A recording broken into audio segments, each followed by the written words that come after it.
जय हिंद। स्वागत है आप सभी का आपके अपने YouTube चैनल कनपुरिया मैथ्स क्लासेस पर।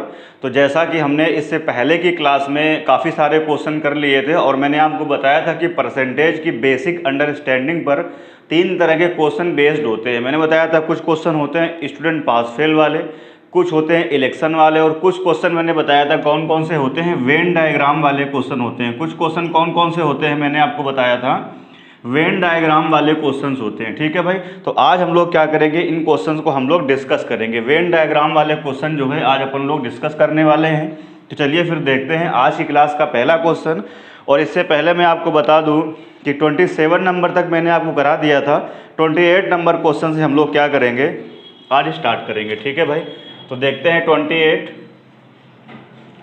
28 में आपके जो ऑप्शन दिए गए हैं वो कितने दिए गए हैं। देखिए 300, और यहाँ पे दिया गया है 400, फिर दिया गया है 500, और फिर दिया गया है जी 600। ठीक है भाई, ये आपके ऑप्शंस हैं।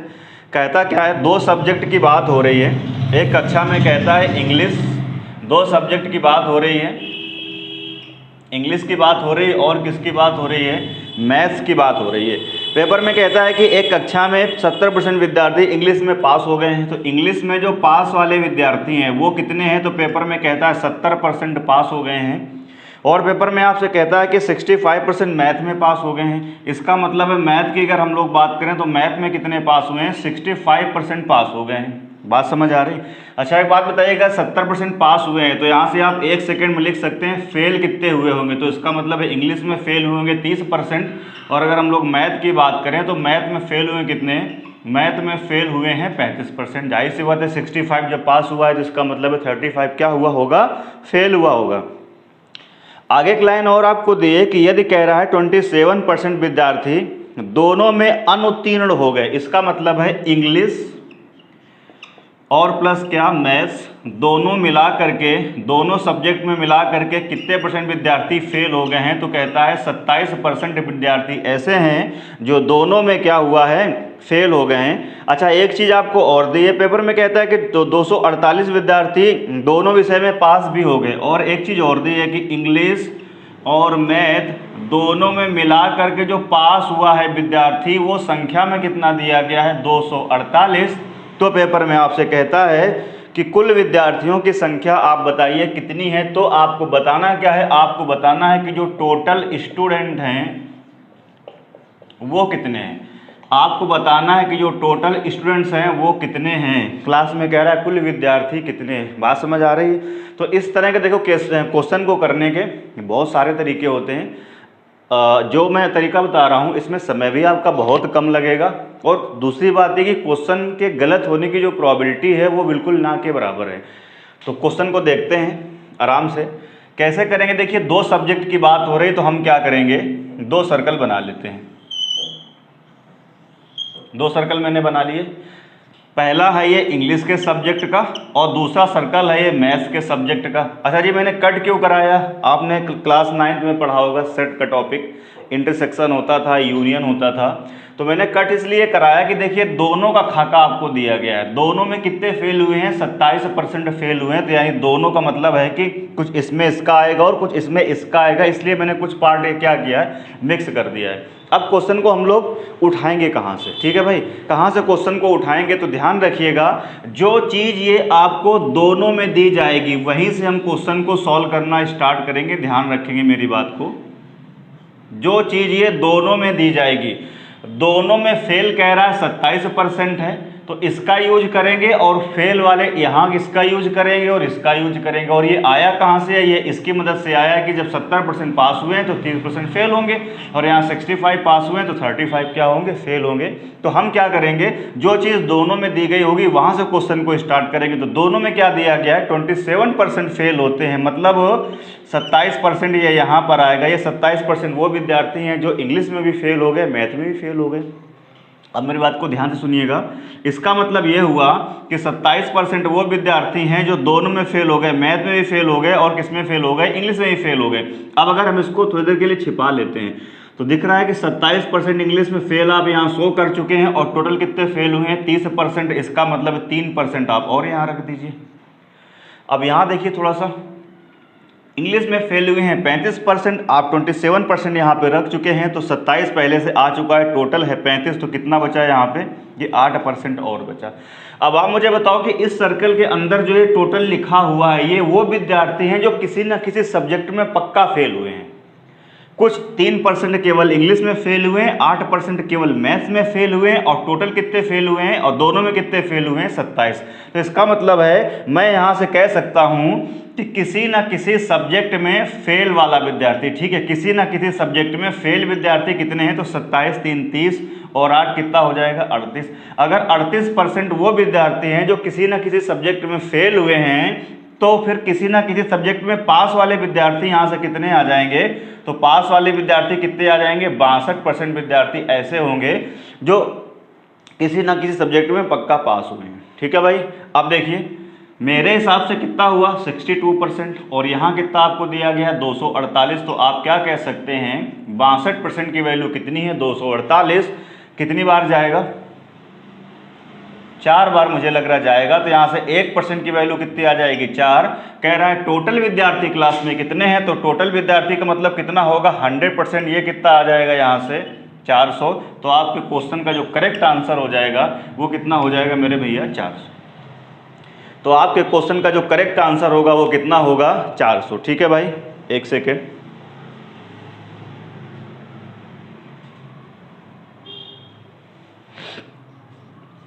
ठीक है भाई, मैं इसको रफ कर देता हूं।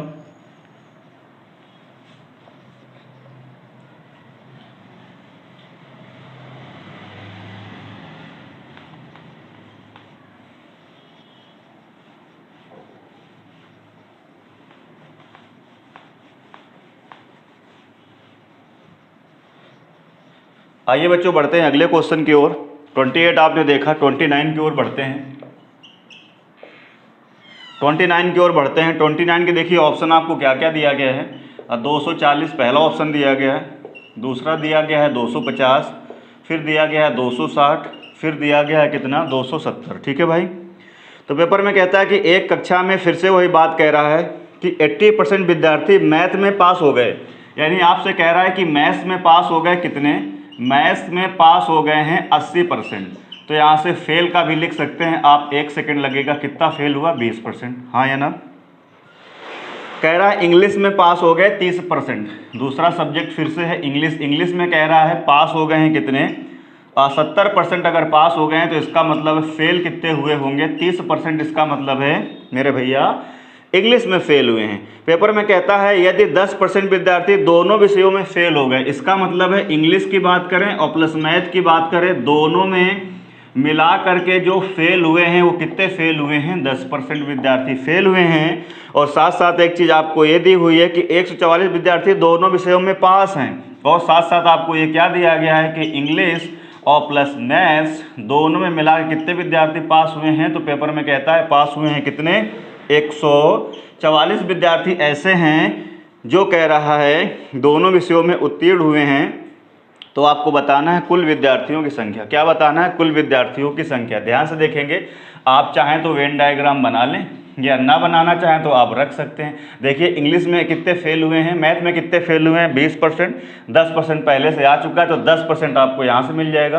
तो 10 और 10 यहाँ से मिलेगा, बात समझ रहे हैं ना। जब आप ऐसे सर्कल बनाएंगे 10% यहाँ आएगा, 10% इधर बचेगा, तो 10% ये और 10% यहाँ से मिलेगा, तो कितना हो जाएगा 20, हाँ या ना 20 हो जाएगा।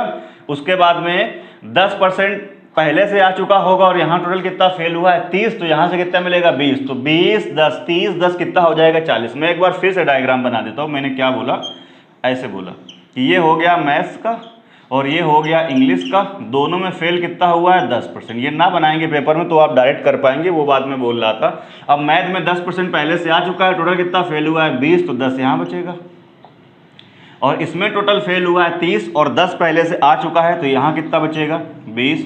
तो किसी ना किसी सब्जेक्ट में फेल वाले विद्यार्थी जो हैं वो कितने हो जाएंगे टोटल यहाँ से, तो आपको दिख रहा है 20 10 30 10 कितना हो जाएगा 40। इसका मतलब है किसी न किसी सब्जेक्ट में या दोनों सब्जेक्ट में पास जो विद्यार्थी होंगे वो कितने हो जाएंगे 60%। ठीक है भाई, ये वो विद्यार्थी हैं जो किसी न किसी सब्जेक्ट में फेल हैं, तो पास वाले कितने हो जाएंगे 60%, और रियल में इसकी वैल्यू कितनी दी गई है 144।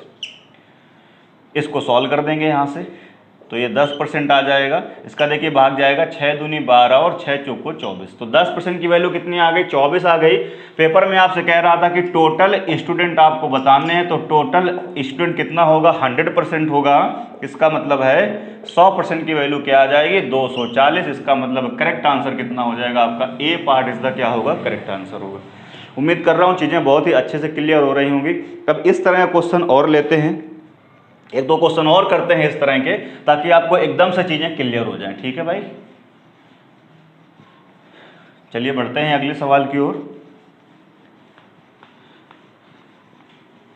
मुझे लगता नहीं है कहीं भी आपको कोई भी डाउट होगा, बट फिर भी अगर कोई डाउट आपको रह जाता है तो आप कमेंट सेक्शन में कमेंट कर सकते हैं, हम आपको उसमें क्या करेंगे? रिप्लाई कर देंगे। ठीक है भाई,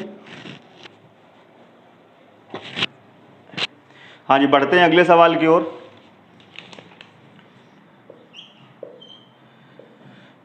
30 नंबर क्वेश्चन। 30 नंबर क्वेश्चन में ऑप्शन आपको दिया है 34 और दिया गया है आपको 40, तीसरा दिया गया है 44 और चौथा दिया गया है 24। ठीक है भाई, कह रहा है एक गांव में 60% परिवार ऐसे हैं जिनके पास क्या है? गाय है। इसका मतलब है यहाँ पर कह रहा है काऊ और यहाँ पर बात कर रहा है बफेलो की, मैंने यहाँ पे लिख दिया। अब 60% परिवार ऐसे हैं जिनके पास एक गाय है, उनके पास मतलब गाय है।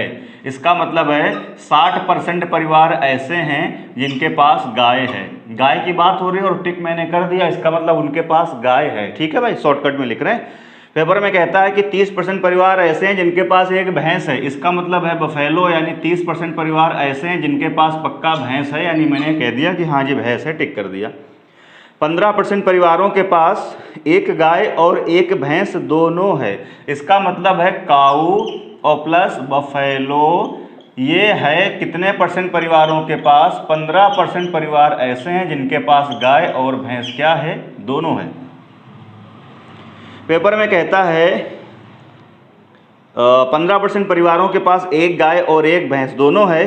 कह रहा है यदि गांव में कुल परिवार कितने हैं? 96 परिवार हैं। आपको यहाँ पे इस बार दे दिया है कि जो टोटल फैमिली है, पेपर में कहता है कि जो उस गांव में टोटल परिवार हैं, जो फैमिली हैं, वो कितनी है भैया? 96 हैं। ये आपको पेपर में दे दिया है 96 हैं। तो पेपर में कहता है कितने परिवारों के पास गाय और भैंस कुछ भी नहीं है? कितने परिवारों के पास गाय भी नहीं है और भैंस भी नहीं है? तो मैंने क्या बताया था? दो की बात हो रही, हम दो वेन डायग्राम बना लेंगे। ये हो गया काऊ का और ये हो गया बफेलो का। फिर मैंने क्या बताया था? शुरुआत अपन लोग कहाँ से करेंगे? शुरुआत वहाँ से करेंगे जहाँ से दोनों का डेटा दिया गया होगा। तो दोनों का डेटा क्या दिया गया है कि काऊ और जो बफेलो है, यानी गाय और भैंस है कितने परिवारों के पास? 15% परिवारों के पास गाय भी है और क्या है? भैंस है, दोनों हैं। तो अब ध्यान से देखिए, 15% ये गाय आ चुका और यहाँ पर कितना? 60%। तो ये बचा कितना रिमेनिंग? यहाँ पर रिमेनिंग कितना बचा? तो आप कहेंगे यहाँ पर बचा जी 45%। ठीक है भाई, यहाँ पर देखिए जरा क्या है, 15% आ चुका है, टोटल कितना है? 30%। तो यहाँ कितना बचा? 15%। इसका मतलब है इस सर्कल के अंदर जो परसेंटेज टोटल आएगा, वो परसेंटेज ये शो करता है कि उन परिवारों के पास कुछ न कुछ है। 45% परिवारों के पास केवल गाय, 15% परिवारों के पास केवल भैंस और 15% परिवार ऐसे हैं जिनके पास गाय और भैंस दोनों हैं। इसका मतलब है इसके अंदर जो ये परसेंटेज आएगा वो ये शो करता है कि हर एक परिवार के पास कोई ना कोई जानवर है। इसका मतलब है कि 45 और 15 कितना हो जाएगा? 60 और ये कितना हो जाएगा? 75। इसका मतलब है कि 75% परिवार ऐसे हैं जिनके पास या तो गाय है या तो भैंस है या दोनों हैं। तो बचा कितना? 25% परिवार ऐसे हैं जिनके पास कुछ भी नहीं है, ना ही गाय है और ना ही क्या है? भैंस है। तो परसेंटेज में अगर वो पूछता कि कितने परसेंट परिवार ऐसे हैं जिनके पास कोई भी जानवर नहीं है, तो आप आंसर क्या बताते? 25%। लेकिन वो कह रहा है कि संख्या में बताओ कितने हो गया। तो टोटल परिवार कितना है? 96। उसमें से कितना परसेंट परिवार ऐसा है जिनके पास कुछ भी नहीं है? तो इसका मतलब ये हुआ कि 96 टोटल है, उसका 25% परिवार ऐसा है जिसके पास कुछ भी नहीं है। इसको आप यहाँ से सॉल्व कर देंगे तो 96 25% का मतलब कितना होगा? 1/4। सॉल्व कर देंगे, 24 चौको 96। इसका मतलब है गांव में 24 परिवार ऐसे हैं जिनके पास ना तो गाय है और ना तो क्या है? भैंस है। ठीक है भाई, उम्मीद कर रहा हूँ कि बहुत अच्छे से सारी चीज़ें आपको क्लियर हो रही होंगी। स्क्रीनशॉट आप ले सकते हैं इसका। बढ़ते हैं हम लोग अगले क्वेश्चन की ओर।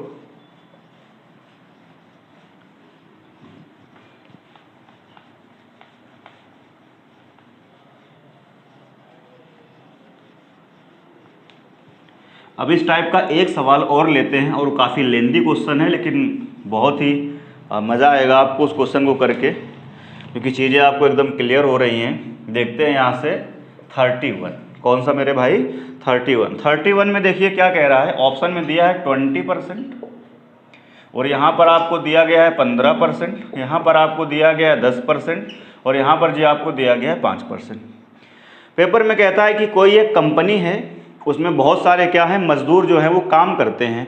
पेपर में कह रहा है एक कंपनी है, कंपनी में बहुत सारे क्या है मजदूर जो हैं वो काम करते हैं।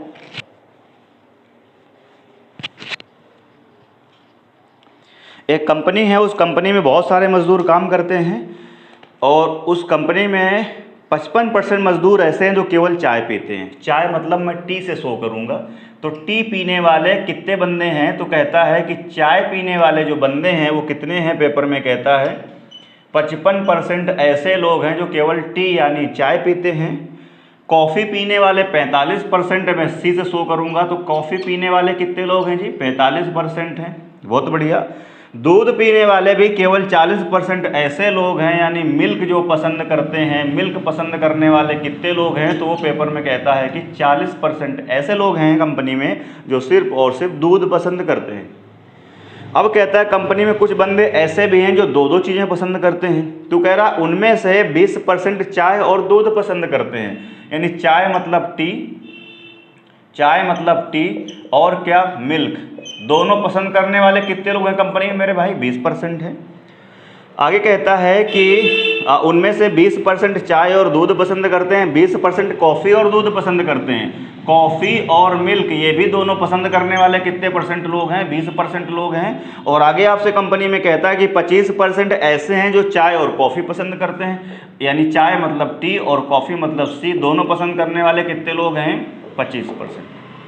रियल लाइफ से एकदम कनेक्टेड क्वेश्चन है। बिल्कुल हो सकता है कि कुछ लोग ऐसे हों जिनको केवल एक चीज़ पसंद है, कुछ लोग ऐसे हैं जिनको दोनों चीज़ें पसंद हैं, और कुछ लोग ऐसे भी हो सकते हैं जो तीनों चीज़ें पसंद हो। तो ऐसा कहता है कि 15% लेबर ऐसा है जो तीनों चीज़ें पसंद करता है। इसका मतलब है कि टी भी पसंद करता है, कॉफ़ी भी पसंद करता है और मिल्क भी पसंद करता है। ऐसे कितने परसेंट लोग हैं, तो पेपर में कहता है कि 15% ऐसे लोग हैं जो तीनों चीज़ें पसंद करते हैं। आगे आपसे कहता है, तो कह रहा है उन मजदूरों का प्रतिशत ज्ञात करो जो इन तीनों चीज़ों में से कुछ भी नहीं पसंद करते हैं। यानी आपको क्वेश्चन बताना क्या है, आपको क्वेश्चन बताना है कि ना तो टी पसंद करते हो, ना कॉफ़ी पसंद करते हो, और ना ही मिल्क पसंद करते हो।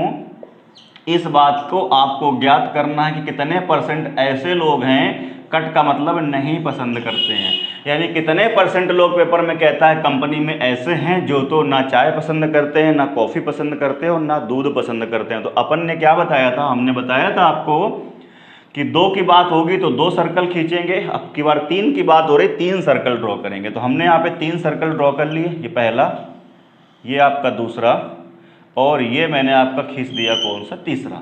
ये मैंने मान लिया चाय का, ये मैंने मान लिया कॉफ़ी का, और ये वाला सर्कल अपन ने मान लिया किसका है मिल्क का। ठीक है भाई, उम्मीद कर रहा हूँ चीज़ें बहुत अच्छे से क्लियर हो रही होंगी आपको। अब मैंने क्या बताया था, मैंने आपको बताया था कि हम वहाँ से शुरुआत करेंगे जो तीनों का दिया होगा। 2 हैं तो दोनों का, 3 है तो तीनों का क्या दिया गया है कि 15% ऐसे लोग हैं जो तीनों पसंद करते हैं। तो ये वो वाला पार्ट है जहाँ पे तीनों का देखिए कट हो रहा है, तो 15% आप यहाँ पे रख देंगे। बात समझ आ रही है? आगे चलते हैं। इसके बाद अब क्या करेंगे, डबल वाला लेंगे। कह रहा है कि 20% ऐसे लोग हैं जो चाय पसंद करते हैं और मिल्क पसंद करते हैं। तो चाय देखिए कहाँ है ये, और मिल्क कहाँ है ये। तो चाय और मिल्क का जो इंटरसेक्शन वाला पार्ट है, चाय और मिल्क का, ये देखिए है चाय और मिल्क का जो इंटरसेक्शन वाला पार्ट है वो तो यही है। और चाय और मिल्क पसंद करने वाले 20% लोग हैं मेरे भाई, और 15 पहले से आ चुका है। तो यहाँ कितना बचा जी 5% यहाँ बचा। आगे कहता है कॉफ़ी और मिल्क 20%, कॉफ़ी और मिल्क 20%। तो कॉफ़ी और मिल्क वाला देखिए कहाँ है, ये देखिए पूरा कॉफ़ी का और मिल्क का 15 आ चुका है, तो 5 यहाँ भर दीजिए। आपसे कहता है कि टी और कॉफ़ी 25% पसंद करते हैं, तो टी ये है, कॉफ़ी ये है, दोनों का इंटरसेक्शन जो पार्ट है वो ये वाला दिख रहा है आपको। उसमें से 15 पहले से आ चुका है, टोटल कितना है 25, तो यहाँ कितना बचेगा जी 10% यहाँ बचेगा। आप चलते हैं सिंगल वाले पे। टी पसंद करते हैं 55%, 55% में देखिए 15 और 5 20, 20 10 30, तो कितना बचा है यहाँ पे 25% यहाँ बचा, तो यहाँ पे रख दीजिए। बहुत ही आसान होते हैं इतने क्वेश्चन। 25% कॉफ़ी पसंद करते हैं तो 25% कॉफ़ी, तो देखिए 15 5 कितना हो जाएगा 20, और सॉरी 45% पसंद करते हैं कॉफ़ी, तो 15 5 20 और 20 10 30, तो 30 और 15 कितना हो जाएगा जी 45। अब देखिए मिल्क पे ले लीजिए, मिल्क कितना पसंद करते हैं 40, 40 में से 15 5 20, 20 5 25, तो ये 15 यहाँ पे आ जाएगा। ठीक है भाई। अब इस सर्कल के अंदर जो लिखा है वो ऐसे लोग हैं जो कुछ ना कुछ पक्का पसंद करते हैं। कुछ ऐसे हैं जो एक एक चीज़, कुछ ऐसे हैं जो डबल डबल, कुछ ऐसे हैं जो तीनों पसंद करते हैं। तो आपको ये पूरा ऐड कर लेना होगा। तो 25 15 40 और 40 10 50, 50 5 55, 55 5 60 और 15 15 30, तो 60 और 30 कितना हो जाएगा 90। इसका मतलब है कि चाय और कॉफ़ी और मिल्क तीनों पसंद करने वाले कितने लोग हैं 90% लोग ऐसे हैं जो तीनों पसंद करते हैं। इसका मतलब चाय और कॉफ़ी और मिल्क तीनों ना पसंद करने वाले कितने लोग बचे, तो टोटल 100% में से 90 पसंद करते हैं, तो 10% ऐसे लोग हैं जो कुछ भी नहीं पसंद करते होंगे। इसका मतलब है आपका करेक्ट आंसर क्या हो जाएगा 10%। तो मेरे भाई की सवाल में एग्ज़ाम में इससे बड़ा क्वेश्चन इस टाइप में नहीं आएगा। ठीक है। तो मैंने इस तरह के आपको मैंने 4 क्वेश्चन कराए हैं। स्क्रीनशॉट आप ले सकते हैं इसका। उम्मीद कर रहा हूँ कि चीज़ें बहुत अच्छे से क्लियर हो रही होंगी। बढ़ते हैं अगले सवाल की ओर हम लोग।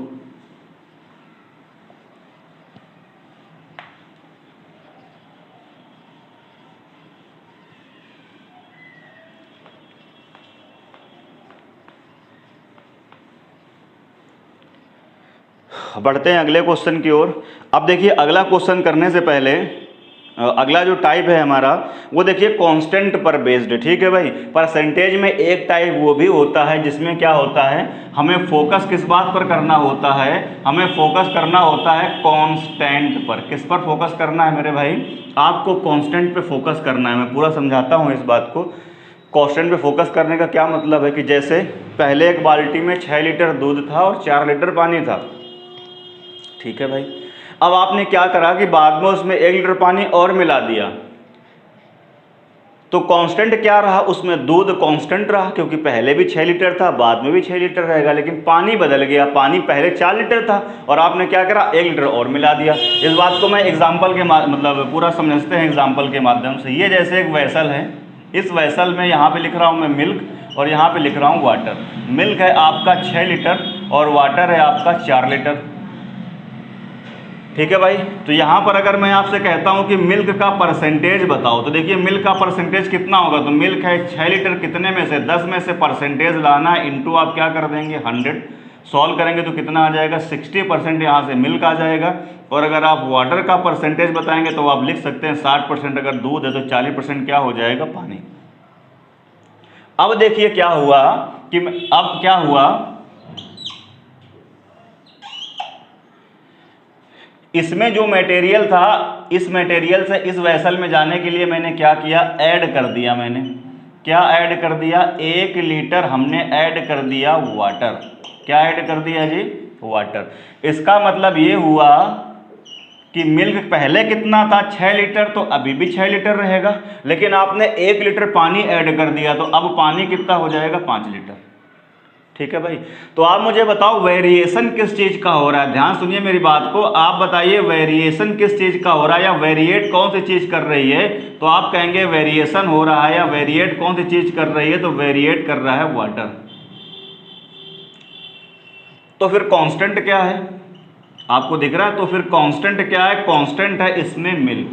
कांस्टेंट क्या है इसमें मिल्क। मिल्क क्यों कांस्टेंट है, आपको दिख रहा है कि पहले भी 6 लीटर था और अभी भी 6 लीटर है।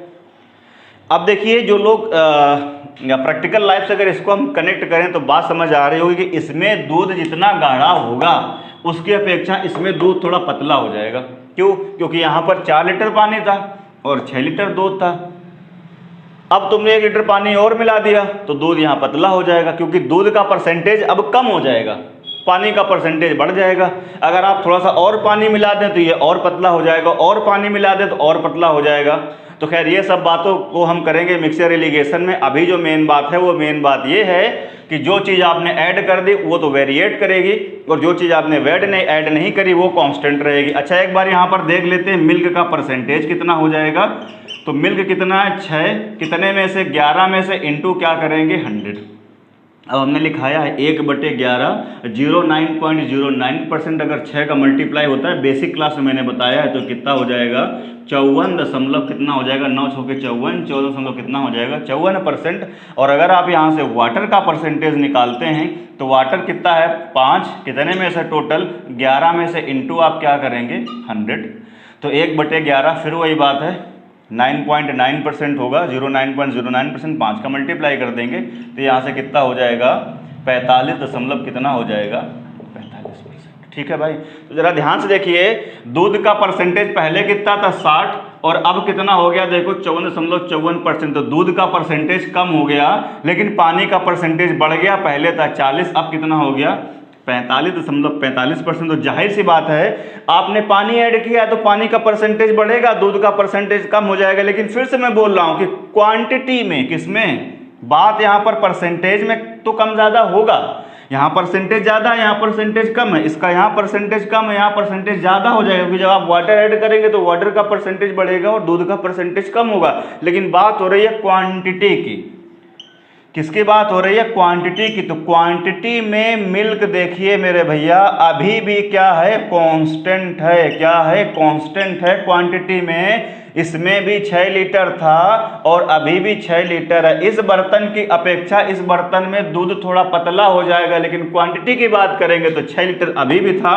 और इसमें भी क्या है 6 लीटर। तो इस तरह के क्वेश्चन को करने का सिर्फ एक ही की पॉइंट है, वो की पॉइंट ये है कि आपको सिर्फ ये देखना होगा कि कांस्टेंट क्या है क्वांटिटी में। जो चीज़ कांस्टेंट होगी उसी को पकड़ के क्वेश्चन हम विद इन सेकंड क्या करेंगे, उड़ा देंगे। बात समझ आ रही है। तो इस तरह क्वेश्चन बहुत सारे टाइप के बनते हैं। वो कितने टाइप के बनते हैं सारे क्वेश्चन आपको PDF में मिलेंगे। तो मैं इस चीज़ को क्या कर रहा हूँ, रफ कर रहा हूँ। स्क्रीनशॉट लेना चाहें ले सकते हैं, अदरवाइज मैं हटा रहा हूँ इसको। ठीक है भाई।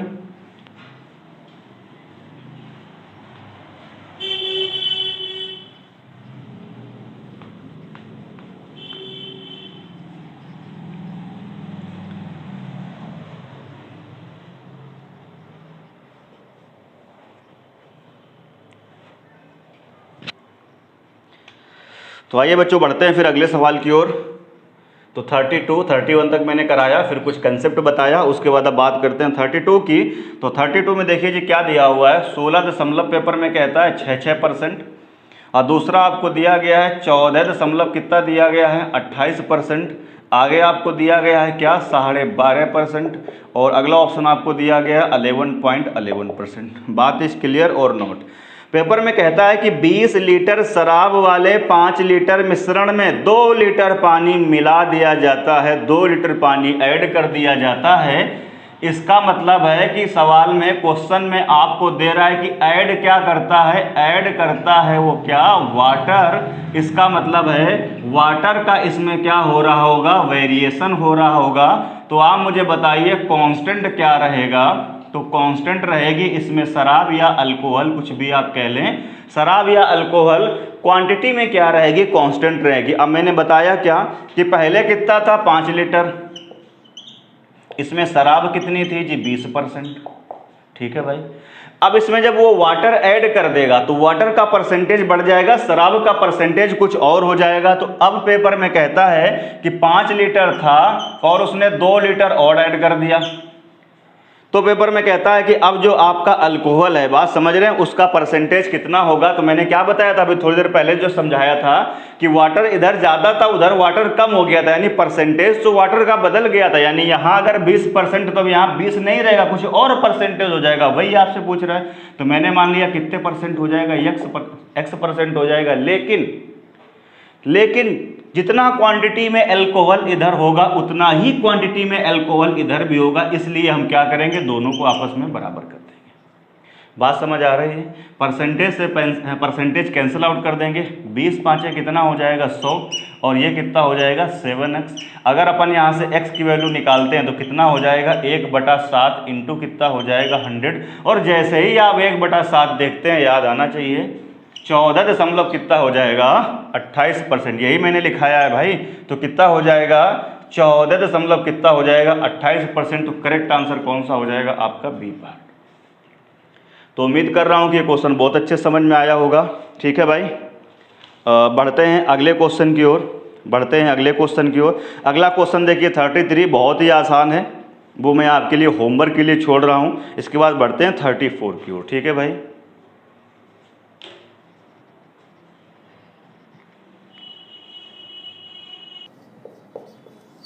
34 में कह रहा है देखिए 80%, पहला ऑप्शन है 80%, दूसरा है 75%, फिर दिया गया है 60%, और फिर दिया गया है कितना 50%। सही है भाई। पेपर में कहता है, ध्यान से देखिए, जब अंगूर होता है, जब वो ताज़ा होता है तो उसको अंगूर बोलते हैं, और जब उससे पानी निकल जाता है, सूख जाता है, तो वही क्या बन जाता है, किशमिश बन जाता है। तो पेपर में आपसे कहता है, क्या कहता है कि ताज़ा जो अंगूर है तो उसमें 80% क्या है, पानी। यानी वो क्या कह रहा है कि जब वो फ्रेश है, यानी कैसा है, वो ताज़ा है। ठीक है भाई, फ्रेश फ्रूट है, अंगूर है या जो भी है, तो अंगूर है तो फ्रेश फ्रूट है, तो उसमें पेपर में कहता है कि जो वाटर है वो कितना है 80% है। और पेपर में कहता है अगर वाटर 80% है तो उसके बाद बचा क्या, उसमें गूदा बचता है, पल्प बचता है। यानी जो वाटर है वो 80% है, तो जो आपका पल्प बचा आपका, ठीक है भाई, वो कितना हो जाएगा, जाहिर सी बात है 20% हो जाएगा। अगर इन दोनों चीज़ों को हम रेशियो ले लें तो कितना हो जाएगा, अब परसेंट से परसेंट कैंसिल, 20 × 80 तो कितना हो जाएगा 4 अनुपात कितना हो जाएगा 1। यानी जब अंगूर हमारा ताज़ा था, फ्रूट हमारा ताज़ा था, तो पेपर में कहता है कि वाटर है 80%, तो बचा कितना, पल्प बचा, उसमें गुदा बचा, वो कितना होगा 20%। अगर हम रेशियो निकालेंगे तो कितना हो जाएगा 4:1। अब क्या कहता है इसके बाद, फिर कहता है कि अगर ताज़ा अंगूर जो था वो 50 किलो था। और अच्छा एक चीज़ ये भी दिया गया है कि जो फ्रेश फ्रूट है आपका, जो आपका फ्रेश ये फ्रूट है, यानी जो अंगूर है वो कितना है भाई 50 kg है। कितना है, शुरुआत में कहता है पेपर में कितना है 50 kg है। और 50 kg ताज़ा अंगूर था, उसमें 80% पानी था, तो 20% गूदा बचा, तो रेशियो में कितना बचा 4:1 बचा। अब क्या कहता है कि जब इन 50 किलो ताज़े अंगूर को सुखा दिया जाता है तो बाद में इसका जो वजन है ना वो कितना रह जाता है 40 kg रह जाता है। यानी जब ये ताज़ा है तो ये कितना है, यहाँ से पेपर में कहता है 50 kg है, और जब ये ड्राई फ्रूट बन गया, यानी अब क्या बन गया, ये किशमिश बन गया। ठीक है भाई, अब ये किशमिश बन गया तो पेपर में कहता है ये वजन में कितना रह जाता है, केवल 40 kg बचता है। इसका मतलब है क्या उड़ जाता है, इससे पानी उड़ जा रहा है, और तो कुछ सूखेगा नहीं, पानी निकल गया। इसका मतलब है इस क्वेश्चन में वेरिएशन किसका हो रहा है, पानी का। तो कांस्टेंट क्या रहेगा, गूदा कांस्टेंट रहेगा। अब जरा ध्यान से देखिए, वाटर कितना है ताजे में 4, पानी पल्प कितना है 1, तो टोटल कितना हो गया ये 5। तो टोटल ये हो गया 5, और यहाँ कितना दिया गया है 50, मैं यहाँ लिखता हूँ। तो इसका मतलब है 5 यूनिट की वैल्यू कितनी होगी 50, तो यहाँ से 1 यूनिट की वैल्यू कितनी आ जाएगी 10 kg आ जाएगी। कितनी आ जाएगी 10 kg। इसका मतलब है पल्प कितना है, पल्प है ये 10 kg, और इसका मतलब है ये कितना हो जाएगा 40 kg। मैंने बंटवारा कर दिया दोनों का अलग अलग, कि टोटल ये ताज़ा 50 था, मेरे हिसाब से रेशियो में कितना है, देखो जरा 4 1 5, तो 5 की वैल्यू 50, तो 1 किलो 10 kg। इसका मतलब पल्प कितना आ गया 10 kg, और पानी कितना आ गया 40 kg। अब ध्यान से सुनिए, अब ड्राई फ्रूट में आते हैं। अब ड्राई फ्रूट में एक बात बताओ मुझे, टोटल कितना है 40, और मैंने एक बात बोली है कि वेरिएशन किसका होगा, पानी का। गूदा नहीं कम ज़्यादा होगा, तो गूदा पहले कितना था 10 kg, सूखने से पहले 10 kg, तो बाद में भी गूदा कितना बचेगा 10 kg। अब 40 में से 10 kg तो क्या निकल गया आपका, गूदा निकल गया, तो पानी कितना बचा, इसका मतलब है 30 kg। 30 kg आपका क्या बचा है, पानी बचा है। अब क्वेश्चन में पूछ क्या रहा है आपसे, क्वेश्चन में आपसे पूछता है कि 40 किलो रह जाए तो इन अंगूरों में पानी का परसेंटेज बताइए। अब आपसे कहता है कि पानी का आपको क्या बताना है, परसेंटेज बताना है सूखने के बाद। तो सूखने के बाद यानी ड्राई फूड में अगर हम वाटर का परसेंटेज निकालेंगे तो बताओ भैया वाटर कितना है वाटर का परसेंटेज बताना है, तो वाटर कितना है वेट में 30 kg, तो 30 कहाँ रहेगा ऊपर, टोटल कितना है 40, तो ये 40 आ जाएगा। परसेंट लाना है, इंटू क्या कर देंगे 100, 0 से 0 कैंसिल आउट, 1/4 25%, 3 गुना कर देंगे तो 25 दिया कितना हो जाएगा 75%। इसका मतलब सूखने के बाद पानी कितना बचा उसमें 75%। तो बी पार्ट आपका क्या हो जाएगा, करेक्ट आंसर हो जाएगा। तो ये बहुत ही बेहतरीन क्वेश्चन है। मैंने किस चीज़ को पकड़ा है, मैंने सिर्फ और सिर्फ पल्प को लिया, क्योंकि पल्प पहले कितना था 10 kg, तो सूखने के बाद भी पल्प कितना रहेगा 10 kg, पानी का वेरिएशन होगा। तो टोटल 40 में 10 kg पल्प हो गया, तो 30 kg क्या बचा आपका पानी बचा। अब परसेंटेज बताना है, तो पानी कितना है 75% और 25% क्या बचा पल्प बचा। बढ़ते हैं अगले सवाल की ओर।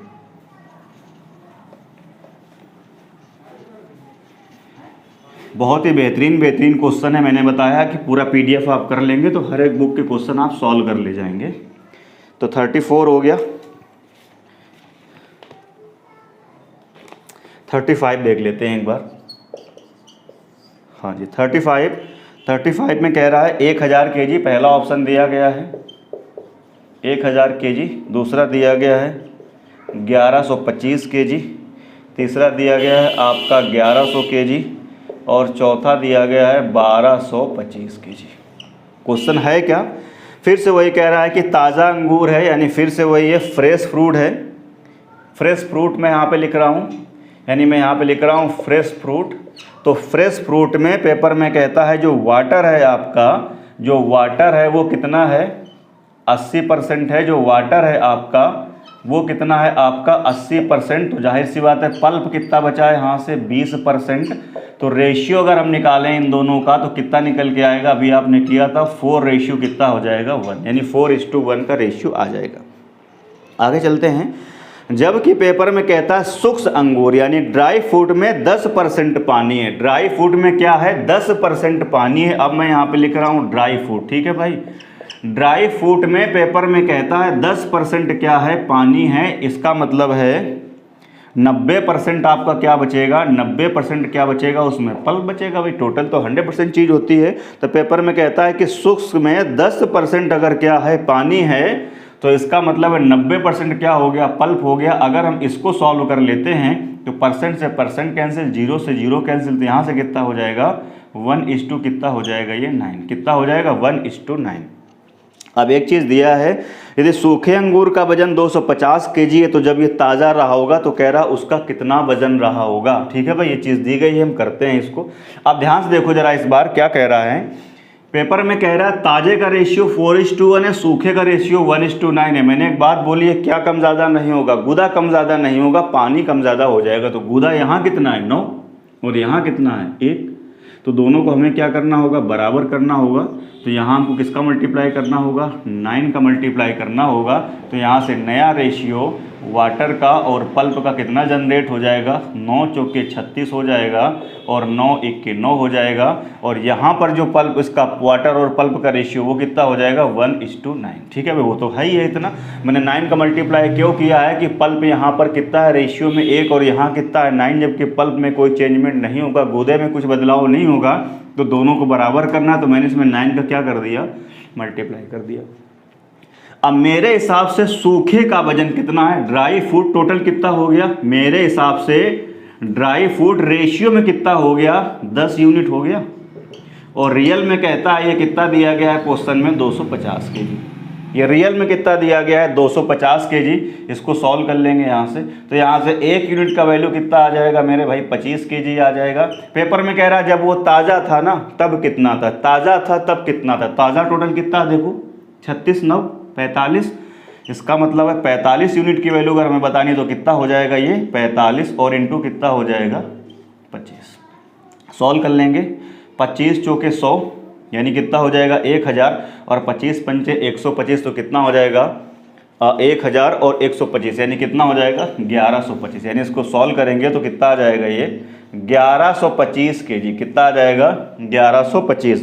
तो 35 यानी कितना हो जाएगा 1125। तो जब वो ताज़ा रहा था तो 1125 वजन था उसका, 1125 kg था। सूखने के बाद कितना हो जाता 250 kg। तो सूखे का इस बार दिया था, ताज़ा गुजरा, तो करेक्ट आंसर कितना हो जाएगा आपका 1125, यानी बी पार्ट आपका करेक्ट आंसर हो जाएगा। बढ़ते हैं अगले सवाल की ओर।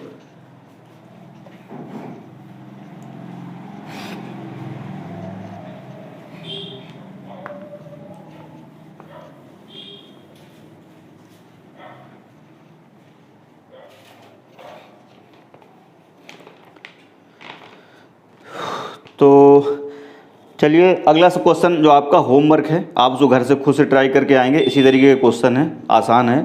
ठीक है भाई, तो चलिए फिर आज की क्लास में बस इतना ही। अगर आपको सेशन पसंद आता है, वीडियो पसंद आता है, तो फिर क्या करेंगे कि भाई इनकरेज करने के लिए वीडियो को लाइक करेंगे, शेयर करेंगे दोस्तों में, अपने चैनल को सब्सक्राइब करेंगे, बेल आइकन ज़रूर प्रेस करेंगे। तो मिलते हैं अगली वीडियो में। जय हिंद।